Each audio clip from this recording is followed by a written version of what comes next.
श्री शिवाय नमस्तुभ्यम दोस्तों, हर हर महादेव, ओम नमः शिवाय, जय महाकाल।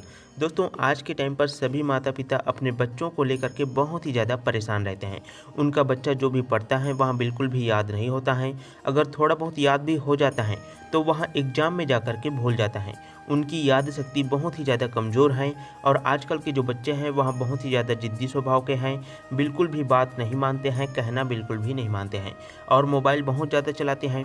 स्कूल से आते हैं बिल्कुल भी पढ़ते लिखते नहीं हैं, खेलने के लिए चले जाते हैं। खेल करके वापस आते हैं तो सिर्फ खाना खाने के लिए तंग करते हैं और उसके बाद फिर से मोबाइल चलाने के लिए बैठ जाते हैं। तो ऐसे बच्चों को सुधारने के लिए आज का यहाँ उपाय बहुत ही ज़्यादा खास होने वाला है। पूज्य गुरुदेव जी की कथा को सुन करके समझ करके आप सभी को इस उपाय को बहुत ही अच्छे तरीके से समझाऊंगा। अगर आप लोग इस उपाय को ध्यान से एक बार अच्छे से सुन लेते हो और सुनने के बाद में आप लोग इस उपाय को विधिपूर्वक कर लेते हो, है ना, तो आपका जो भी बच्चा पढ़ाई लिखाई में होशियार नहीं है वहाँ होशियार बनने लग जाएगा। उनकी याद शक्ति तेज हो जाएगी।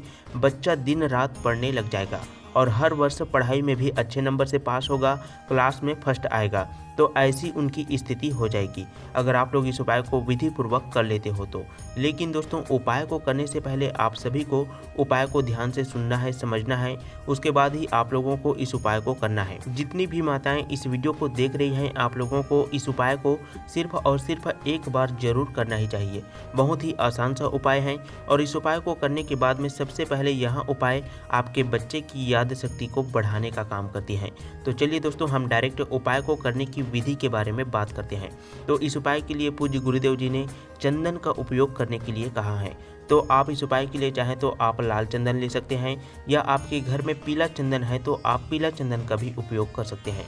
चंदन आप चाहें तो पाउडर के फॉर्म में जो आता है उसका भी आप लोग उपयोग कर सकते हैं और लकड़ी का जो चंदन आता है उसका भी आप लोग उपयोग कर सकते हैं। लेकिन लकड़ी के चंदन का उपयोग आपको घिस करके अच्छे तरीके से उसका पेस्ट बना करके करना है।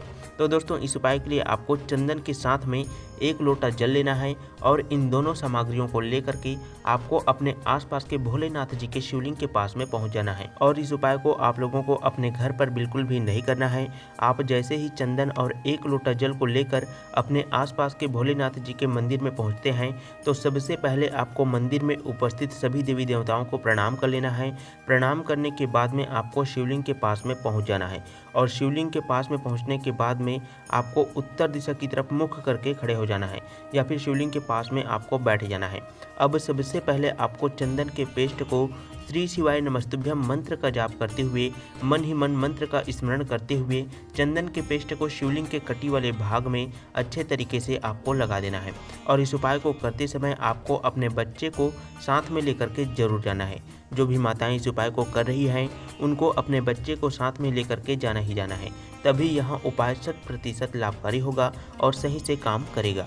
तो जैसे ही आप चंदन का पेस्ट शिवलिंग के कटी वाले भाग में अच्छे तरीके से लगा देते हैं उसके बाद में आपके बच्चे की जो भी समस्या है, बच्चा पढ़ता लिखता नहीं है, बहुत ज़्यादा जिद्दी स्वभाव का है, तो भगवान भोलेनाथ जी से अपने बच्चे की जो भी समस्या है उन्हें दूर करने के लिए आपको कह देना है।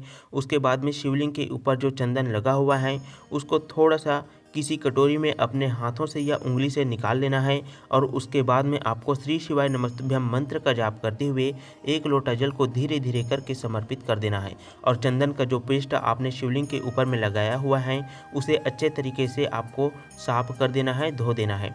तो दोस्तों यहाँ पर आपका जो उपाय है वह पूरा हो जाता है। लेकिन अब आपको अपने बच्चे को साथ में लेकर के मंदिर से बाहर कहीं पर भी आपको मंदिर के आसपास में ही बैठ जाना है और बच्चे की माथे पर आपने जो कटोरी में चंदन लेकर के आए हुए हैं शिवलिंग का, है ना, उसे बच्चे की माथे पर श्री शिवाय नमस्तुभ्यम मंत्र का जाप करते हुए 1 बिंदी लगा देना है। बस इतना सा ही उपाय करने के बाद में आपके बच्चे की याद शक्ति बढ़ने लग जाएगी।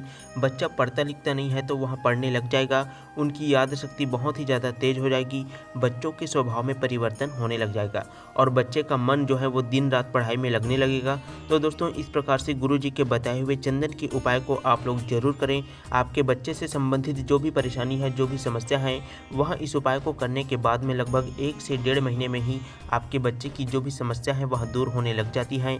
तो इस प्रकार से दोस्तों हमने आपको पहले नंबर के उपाय को अच्छे तरीके से बता दिए हैं और इस उपाय को आपको सिर्फ और सिर्फ सोमवार के दिन या महीने में पड़ने वाली मासिक शिवरात्रि के दिन में करना है। और इस उपाय को करते समय आपको शुद्धता का विशेष रूप से ध्यान रखना है। शुद्धता का मतलब है दोस्तों कि आपको किसी भी व्यक्ति के प्रति ईर्ष्या, द्वेष या जलन की भावना नहीं रखना है। तो दोस्तों इस प्रकार से आप लोगों को इस पहले नंबर के उपाय को अच्छे तरीके से हमने बता दिया है और आप लोग इस पहले नंबर के उपाय को अच्छे तरीके से कर सकते हो।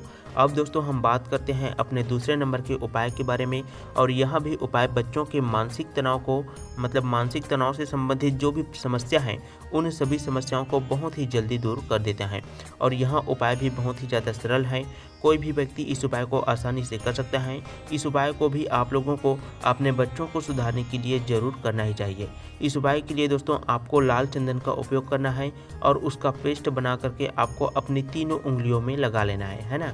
और आपको अपने आसपास के बेल पेड़ के वृक्ष के पास में पहुंच जाना है और अपनी तीनों उंगलियों से आपको बेल पेड़ के ऊपर में त्रिपुंड जैसा आकृति बना देना है, यानी कि त्रिपुंड बना देना है। तो इस प्रकार से दोस्तों आपको चंदन का उपयोग करना है।